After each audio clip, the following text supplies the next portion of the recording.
তো বন্ধুরা পুরো রেডি, বিস্কুটের গুঁড়ো পুরো মাখানো হয়ে গেছে। আর এখানে কিন্তু 12খানা হয়েছে আমার, মানে 12 পিস পাউরুটি ছিল একটা প্যাকেটে, 12 পিস পাউরুটি ছিল। তো পুরো মাখিয়ে নিয়েছি বিস্কুটের গুঁড়ো।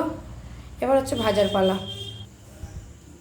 তো এখানে তেল গরম হয়ে গেছে, আর এবার হচ্ছে এক এক করে ভেজে নেব। আর আমি কিন্তু এখানে এতগুলো স্যান্ডউইচ একবারে ভাজবো না, কিছুটা আমি ফ্রিজে তুলে রাখবো, আর একদিন বিকেলবেলা করে ভাজবো। তো চলো ভেজে নিই, একদম লাল লাল করে ভাজবো।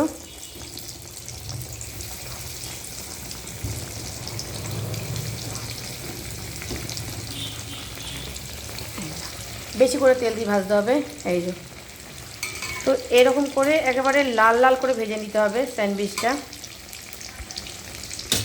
যে কটা লাগবে আমি সে কটাই ভাজবো, আর বাদ বাকি আমি কৌটোয় করে ফ্রিজে রেখে দেবো, মানে একটা টিফিন বক্সে করে ফ্রিজে রেখে দেবো। আবার যখন ইচ্ছা হবে আমি তখন আবার এটা বার করে ভাজা করতে পারবো।